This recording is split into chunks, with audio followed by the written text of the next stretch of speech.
Well, good evening, everybody. Here we are again. Welcome to the Author's Lounge. I'm delighted to say that tonight we've got a really, really cool guest coming in. Let me see if I can grab her. I hope you've had a great day. It's hump day. It's nearly the weekend.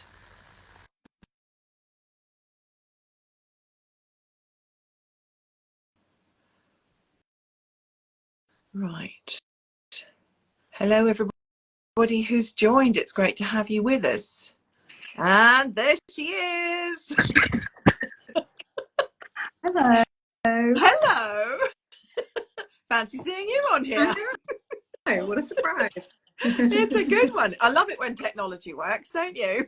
I know. Well, my laptop isn't working, so that's why I'm on my phone. I was going to try and so apologies for the angle and the picture quality might not be great, but no, you look lovely. You honestly, it's perfect. My angle's all over the place, however. There we go. Let me just adjust. I always get it at the wrong one. When the screen splits, suddenly I'm like this. It's all crazy. Anyway, how's your day been? busy. Yeah. Busy. Yeah, my 2-year-old had me up at 4 a.m. and then it's a day of work and then parents' evening and now I'm here. You've done well. I hope you have wine with you. I saw, and I really didn't know, and I do apologise for this. You were up the road at Southlands Arts Centre the other day, weren't you? Yeah, yes, I was. Yes, I was. On Friday, it was such a pleasure. It was such a lovely memory. Yeah. No, that's literally about 5 minutes away from me. Oh no! Yeah. Have fun. That's all right. I'll get you into the library anyway and come and do another one. Anytime. That would be smashing. Anyway, thank you so much, Lizzie. Is it all right if I call you Lizzie, or are you Elizabeth? Elizabeth's fine. Yeah. Right. Okay. Right, Elizabeth. You sent me this gorgeous book called The House Sitter, which I devoured basically in an afternoon and absolutely adored. And we're gonna take the skin off it a bit this evening and talk to it. How long is it since you wrote this? Well, that came out February of this year, so when I was writing pretty much until the end of last year or late last year. So it turned quite quickly. Okay, jolly good. It's a cracker. And is there another one coming? Book 3 is in the works. It's a way off yet. Obviously, today is a very normal day in terms of business for me. So you can imagine the writing fits in where it can. But book three is in the works. Yeah, having lots of great conversations with my agent about it. So really excited. Excellent. So for those people who have not read The House Sitter, and how very dare they not have done, tell everybody quickly what it's about. Well, quite simply, it's a grumpy sunshine romance. It's set in Yorkshire, where I grew up, and it's a story of a young woman who's a bit of a go-getter, but her relationship, unfortunately, has an undignified end, and she's kind of left homeless and jobless, and she takes up a house-sitting position in this beautiful old house in the town she grew up in. And it's like, imagine this old crumbling mansion that's sort of going down on its luck, and it was owned by a once very prosperous family, and the heir to this house, the male love interest, he hates it and wants to sell it, and she can't understand why someone would want to sell such a beautiful home. So they're very much at odds with each other during this, and it's a story of how being in this place together heals them, and obviously there's a bit of a happy ending, really. Excellent, jolly good. I wonder if I can't hear you very well. I'm sorry. I'm just trying to. Can you hear me?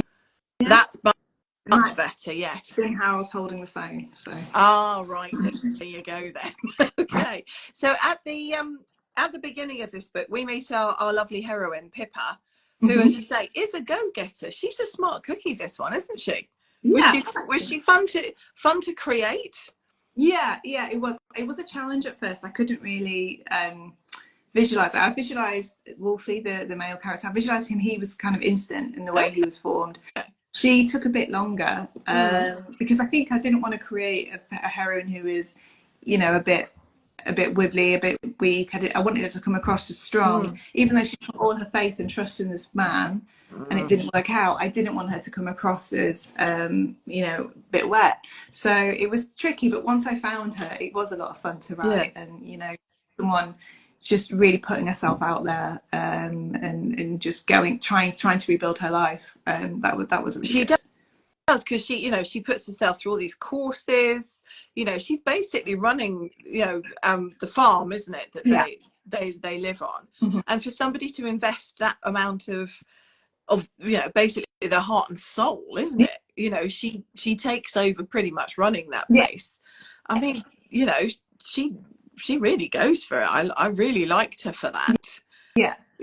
You know, she's a very caring person as well, with her at that point, her potential father-in-law. Yes. I mean, it's not easy looking. I can only imagine looking after someone with that level of, you know, need is very difficult. And she's just spreading herself very thin, basically, and not really thinking about herself. And I think when you're that busy and you're spreading yourself that thin and caring for all these people, you can sometimes miss what's going on right in front of you, which is that her relationship with Alex really wasn't what it needed to be, and you know, they weren't on the same page. And she could, you know, not blaming her, but because I think everyone's capable of doing this, but she kind of took her eye off the ball because she's so busy taking care of everyone and everything. And you know, and that's quite a hard thing to build back up from. Oh, absolutely. I mean, you know, as you say, it's very easily done, and I think a lot of women, you know, certainly do it. You know, especially when you're sort of in that first big relationship. And you know, you're at your late 20s, early 30s, isn't it? It's that. I mean, we all did it, didn't we? You know, you invest absolutely everything. Exactly. Things fall by the wayside so easily. And so I kind of wanted to evoke that, but again, like, still make her strong, still make her a capable person. So a challenge for sure. Yes, I liked that. However, I mean, I have to say, her breakup is one of the worst ones I've seen for a long time in a book. Crikey. Yeah, that was quite fun to write in the end. I'm not saying I based it on any ex-boyfriends I've ever. I was just about to say, where did that come from?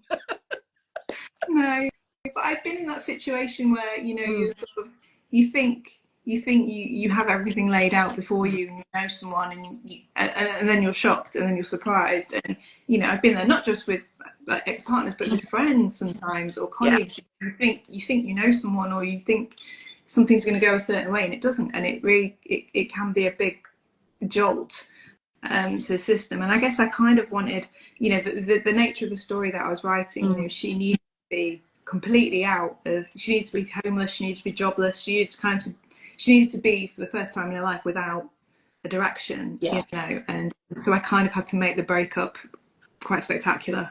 It was. I mean, if you ever wanted a rug pulled out from under your feet, this is it. And it was what I loved about it. I sort of had very much a Bridget Jones feel about it when she's in the wallowing phase. Oh yes. You know, when she, you know, I was waiting for her to sort of launch into All by Myself and with a bottle of vodka and pajamas. She wasn't far from that. No, I know, but it was just nice to see, because I mean, Alex is, I don't know if I've said toxic, or is he just so self-centered that he just cannot see any, you know, past literally that, can he? Pretty much. I don't think he means to be toxic or means to be horrible. It's like you said, he's self-centered. He can only see, you know, what he wants, and she's enabled, you know, enabled his success so far. It's all down to her, not him. No. But he doesn't see that. He doesn't, and he just thinks, oh, well, if I want to do this, she'll come along with me, because why wouldn't she? And you know, obviously he underestimates her. Yeah, no, he's a big one. So she finds herself, as we said, jobless, homeless, directionless, doesn't know which way is up. But so there is this house, this beautiful house called Squire's house. Which when I saw it, and I was like, oh, this is why I'm going to like this book. I'm a sucker for a rundown house, cafe, anything like that. So Squire's house, as we've said, when Pippa was growing up was obviously very much part of the heart of the community, and very beautiful, but is now fairly run down. Yes, it's definitely down on its luck, you know. And kind of got inspired by that by reading about, I think I read an article about, you know, these people sort of whose family had inherited, you know, the stately pile over the years, and they couldn't afford to maintain them. And I just think that's mad. I mean, imagine owning a house worth millions and you can't even keep the heating on.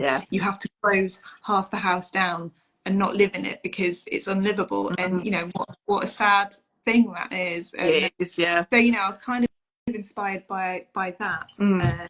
That's the sort of place we're talking about. Like it's kind of on its last legs, and it's a sad thing to see. And you know, it's kind of like pathetic fallacy in a way. Like it's broken as she is. It is. But I do love that in a romance novel. I do love anchoring, you know, a person's emotional rehabilitation and growth along with something physical. So whether that be the rebuilding of a community centre or a house or something, because you can see it's a tangible touchstone, isn't it? You can see them grow and you can see the other thing grow, and it's sort of equal. No, exactly. I think I was inspired by Secret Garden a little bit. One of my favourite books growing up. I just loved the way that this child came, you know, to the country, and she found herself through being outside and being in the fresh air and doing something positive, and you know, she passed that on to her cousin, and I just really loved that as a kid. So I kind of liked that this character, like in healing the house and the garden, started to sort of rediscover her self-worth again. Self-worth is a big one. So yes, we have the save the big house energy that's going on. As you say, the house and Pippa are as broken as each other, but she does adore it.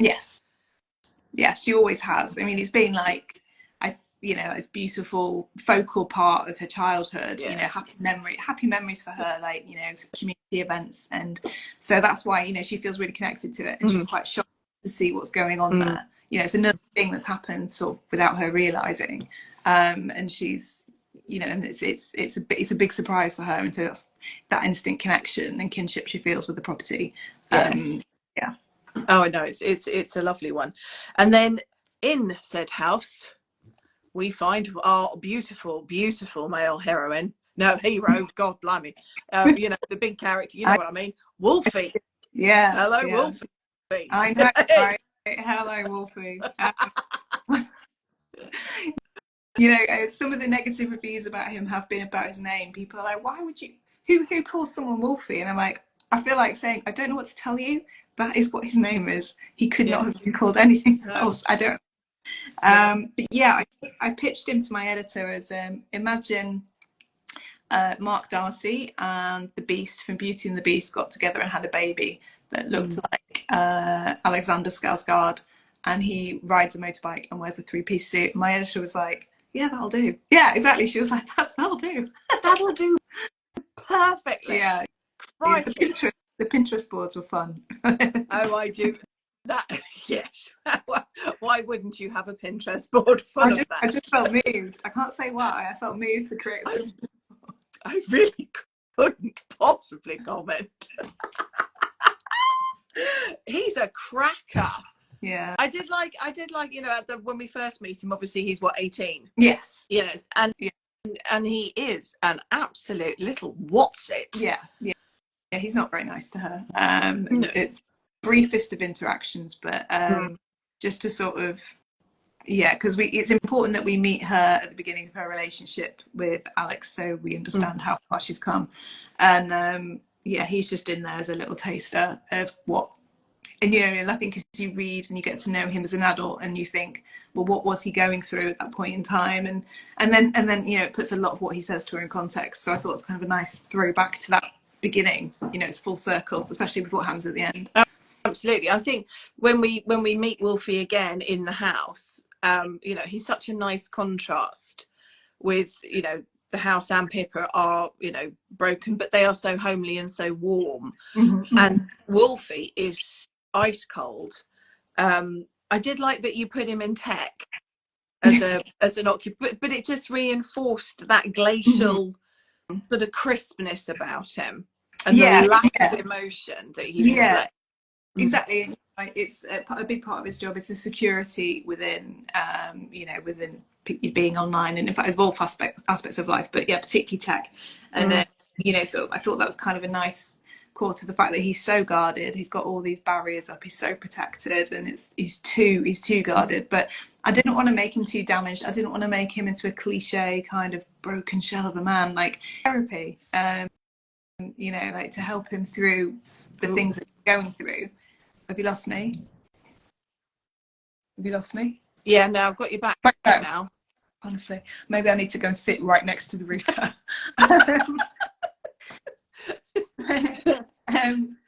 But yeah, he's in therapy, and I wanted to do that because I wanted to make him completely the opposite of Alex, non-toxic. So even though he's going through some stuff and it's affecting him, he's aware of it and trying to work through it, and that was quite important to me as well. Okay.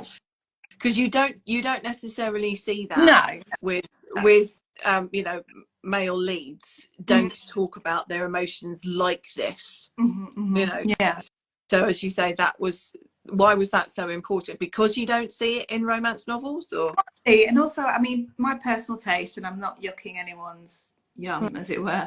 But I don't like it when I read a novel, and it's not that the male lead is grumpy, he's just not a very nice person. He's, or there's violence or dark, so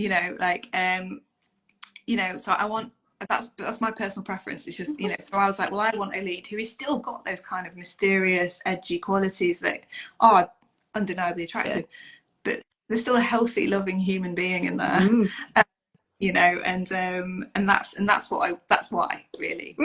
Absolutely. I mean, I wrote down, Wolfie basically has lost the concept of what is home. Exactly that. Yeah. Something I wanted to do with this book, is people who are redefining what home means to them. My previous book was my debut novel was about redefining ambition on what that means to a person and how that can change and grow, whatnot. And this was about home. What does home mean? Is it a place? Is it a person? Is it people? Is it a town? Is it, and these two people are learning, particularly Wolfie, I think, is redefining that for himself. Oh, absolutely. I think Pippa has a fairly good idea, of what home is and what it means, because she fights so hard for it and for the house and the community. And I think that's what keeps her going in a certain, for most of it. But yeah, Wolfie sort of scrabbles around like a wolf on ice, I felt. He's got the claws, hasn't he? But he can't quite get his, get his hooks in. He does struggle with it which is it was lovely, but he does get it in the end. Yeah, he does, and I think quite demonstrably, like by the end, he's the most, it's out there. He's loving. Gives her everything. He gives her a song. He does. Yeah, I was really quite surprised. Well, I wasn't. I was like, oh, that's really. There is a song there. Does it have a tune? Can we listen to it anyway? Okay. You don't, honestly. If I sing, sales will plummet. People are returning the books. I'll ruin it. And there's not really a tune. No, I just make it scan like a poet. But the words are glorious. Well, if anyone out there music, I'll put you all in. Well, that's the thing though. There's been several books lately where they've come out with playlists as well. I have to have music as part of my writing process, very much so. Yeah. Oh, okay. Yeah. So it's like a song that unlocks. Like I was having such a block with this book, and then I listened to, and I'm not a Taylor Swift fan per se, but I do Wildest Dreams for the first time, and I don't know what it was about that song. It just sort of made me go, oh, hang on. Ooh. What if? And I think sometimes. Okay. You've gone. Oh God. Hang on. Right. I'm going to go sit next to the router. Oh, are you going to go sit by the router? I'm sitting by the router, so it might get a bit dark. Okay, that's no problem. We can still hear you. I just kicked the washing out of the way, so. Well, I'm not looking. at all. So isn't it funny though that music does that to you as a part of a creative process? Yeah. I think every writer's different, but for me, definitely a big part of the process. And just helping me, like, if I'm really struggling, I can go out and what some writers call a plot walk. I think that's quite a good way to describe it. Yeah. I'll go out and I'll just have my headphones in, and I'll have either a curated playlist, or I'll get Apple to keep throwing random songs at me, and I'll keep skipping until I hear one that clicks. Like, okay, I can walk and think to this. Okay. Yeah. Interesting. So it's songs, it's not classical. Oh, it's songs. Yeah, it's songs. Okay. I like the cinematic kind of, like the sort of Taylor Swift's. Weirdly, the song I've always loved is the Chris Isaak song, and the name's gone for me now. Wicked Game. That was the one that unlocked book one for me. Wow. Yeah, and I don't know why. I think if it's a bit cinematic and a bit expressive as a song, it just sort of puts me in the right frame of mind, and then I'm good to go. God, you need to listen to the new Snow Patrol album. Oh, really? Wow. Noted. Oh my. Okay. Oh my. That's astonishing. I can't wait to see them live next year. But for me, I suppose because I take photographs, and when I'm editing as well, when I'm thinking about, when I'm planning a shoot as well, it's almost storyboarding. So I'm looking at it from a visual perspective, whereas you're looking at it from words. And you're still thinking, okay, where is this going? I get it completely. It's just from a different. Very interesting. Yeah. It is hugely interesting, and this is why I love just talking to all creatives, because we all look at the world and put ourselves out there, and we do it in different ways sometimes. Yeah, like go on. I was going to say, I see it when I'm telling a story, I see it in my head. So it's like I'm transcribing a movie. And I was at an event in the summer and talking to a group of authors, and I was like, and that's how I do it. But everyone does that, right? And I got a few people looking at me going, no, that's not how I do it. And I fully assume that people wrote like I do. Like, how can you not see it playing in your head like you're watching a TV inside your brain? How do you not? But everyone does it in different ways, and that's fascinating. That is so spooky. So last night in the library, we were having a very similar conversation, that me and my colleagues, we were talking about our book groups, and I run them for children and for adults, and we were talking about how to get people to talk critically about a book, or how to read critically, sort of, and how to start sort of reading underneath. And then I said, I wonder if it's linked to what people see in their heads. So as you've said, when I read, I've got an IMAX 3D, everything going on. Yeah. But I know people who don't, and they see the odd tiny bit, but it's literally the words. Yeah. And we were wondering whether there was some academic paper out there that linked the two. Oh, interesting. I mean, I'm sure someone must have looked into this, but that is interesting. It is hugely interesting, because for me, I see this village, I see the house, I see the gardens, the whole thing, and I can describe it as, as I can walk through it with you. It's glorious. I loved the gardens and the maze. That was awesome. But can we please talk about Juniper? Juniper. Now, usually there is a comedy, dog, cat, or maybe even horse. This is the first time I have come across a pig. It's absolutely brilliant. I love Juniper. She cracks me up. She cracks me up. She cracks me up. Like, just the way they talk about her, like, they talk about her like she's this queen, like she can do what she wants, and it's a pig. But Juniper's great fun to write, and I had to look up the weights of pigs and their dental, how their teeth looked, so I could describe her accurately, and sort of get her physicality across. And I found myself researching pig dentistry at like some godforsaken hour of the night when I was trying to write, and I was like, did not see it going this way, and I was writing a rom-com, but okay. I was about to say, what did you do? Go on a farm and start, volunteering with a pig? I think I just was like, what do because I think she's a rare breed. I think she's a Tamworth or something. Yes, and I was like, what do a Tam's teeth look like? And wow. And the bites where they describe it, and it was really helpful. So There you go. They are hugely intelligent. Yeah.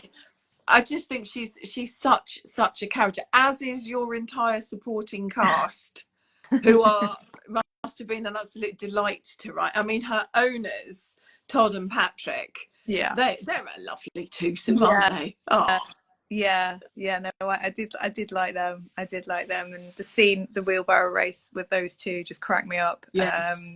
I love them. Did They were great. is your family used to hearing you cackle as you laughing as you're writing?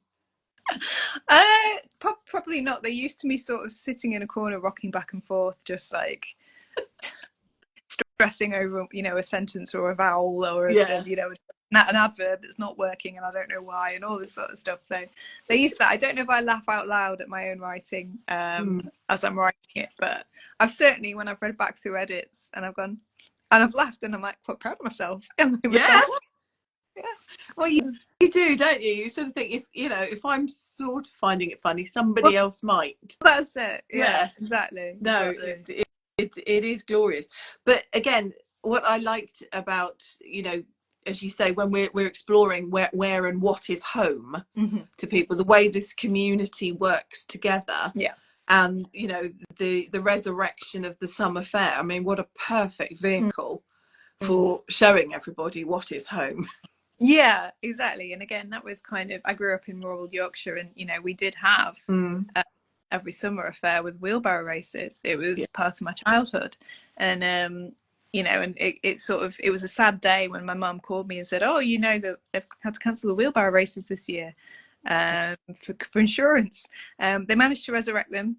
They got around it somehow, but that directly inspired that whole plot line. And and again, as a kid I thought everyone did wheelbarrow races, and apparently not, to that extent. Like you'd have like family, and you'd have kids would have a race, and then the grown-ups would have a race, and like it was a big deal. It was a day out, and I thought everyone did it, but apparently not. No, I remember doing it at school, and then maybe we did it with friends, but definitely not to that level of competitive. I usually ended up with my face on the floor, so it's hard work. It's and hard. they are horribly hard work from memory. I don't know which was that, and sack races. No. God. Yeah, fortunately I didn't do too many sack races. No. I was not athletic as a child, so no, I was never not. No, it was not good. But what I loved as well is Pippa's friends. So we've got Frankie and we've got May, haven't we, as the cheerleaders. How important are they to Pippa, do you think? I mean, they're her everything, especially her parents moved abroad, following their own dreams when it came to home and whatnot. And they're her family, they're her, the fact that she gets to live so close to them. Frank's just down the road in Sheffield, and May's obviously in the village, in the pub. They're a support system. They're there, they see who she is and adore her for it, and champion her when she can't champion herself. And I think every person, every woman should have that sort of support network. Oh, yes. I call them the 3 a.m.ers. Yes, the ones that you can phone at 3 a.m. and it will all be fixed no matter what. There's a Lindsay Kelk story, I can't remember what it's called. It's one set in LA, and she said the definition of a true friend in LA is someone who'll drive you to the airport, because it's a nightmare to get there. Yes. Oh yeah, I've read that one. Yes. Not Love Story, the one before. Oh, the one before. Yes. Yeah. Yes. I like. Yeah, I like. Brilliant. If no one's read it. So. Love Story. I absolutely. Love Story. I love. God, oh yes. Oh my God, I loved it, and I loved that it was about the romance literature industry. Like. Yes. Just loved it. I mean, absolutely. I love everything it writes, but that was a good one. Oh no, have you read what's you read Kirsty Greenwood's new one? No, not read that one. What's it called? It's called The Love of My Afterlife. Oh no, I've heard of that. I remember the title. Utterly brilliant. Okay, brilliant. That's going on there. Yes, do. I interviewed Kirsty in the summer along with Lucy Vine and Laura Wood. Oh wow. Were on a panel with me, and we had such a giggle. Oh, that sounds amazing. Well, all of their books are phenomenal.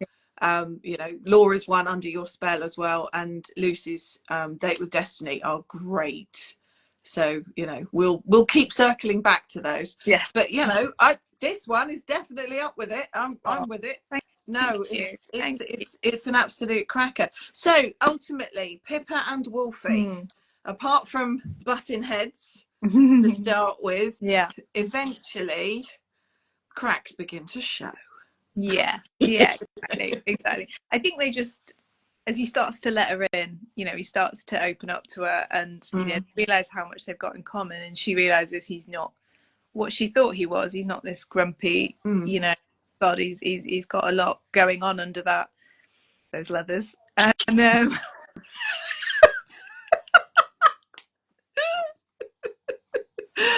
dear me, yes, they've got a lot to answer for.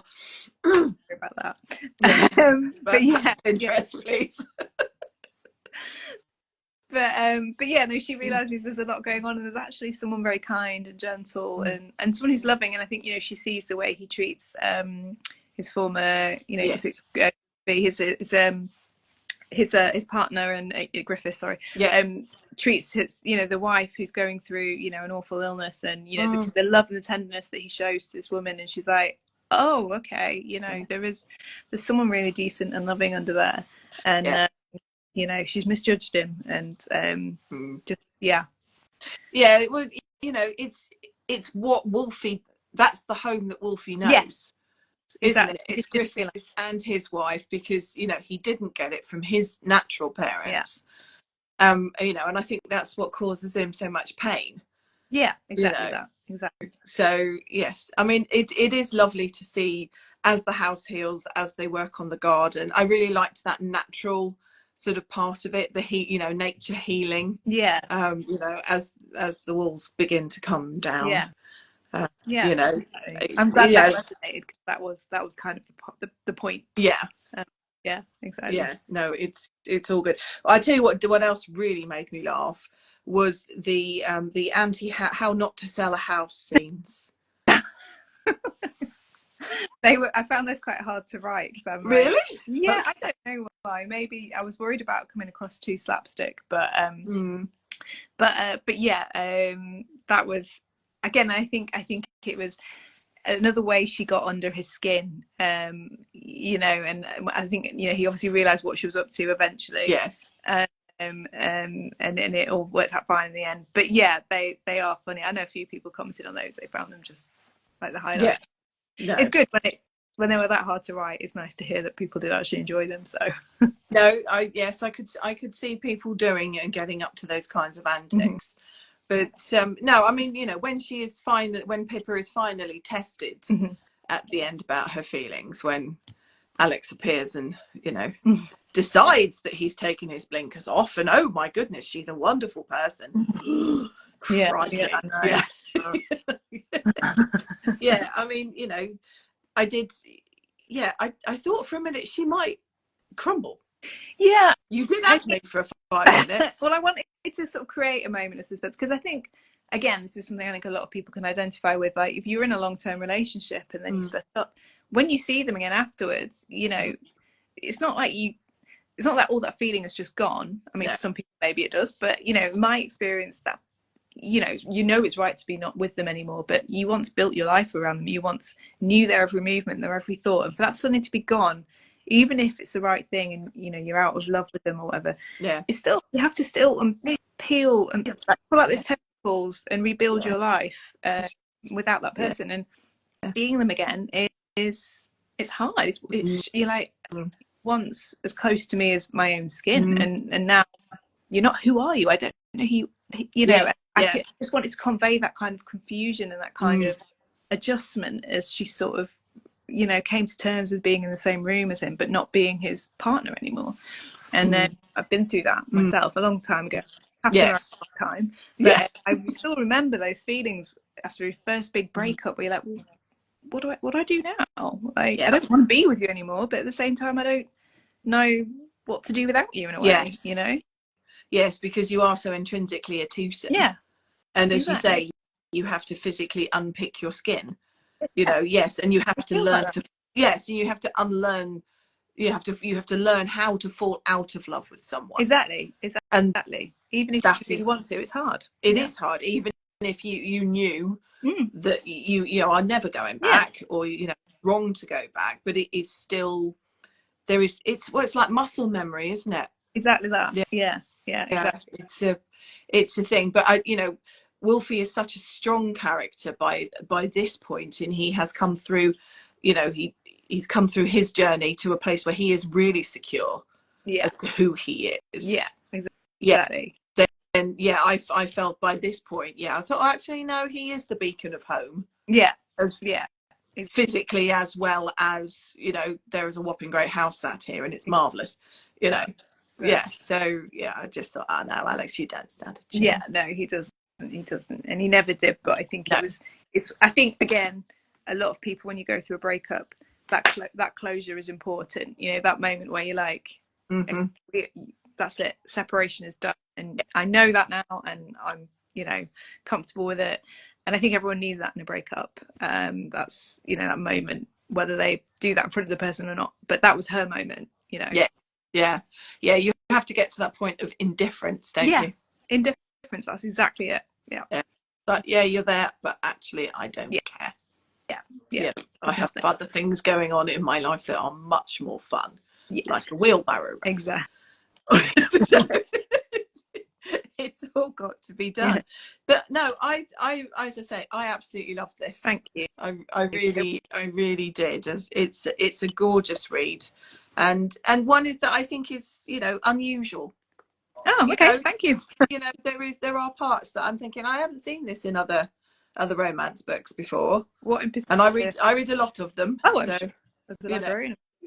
I'm a librarian, yes, so we do read a lot of these things. But no, I really liked your characters. I liked the setting a lot. I need to go and have a walk on those hills. Oh yeah.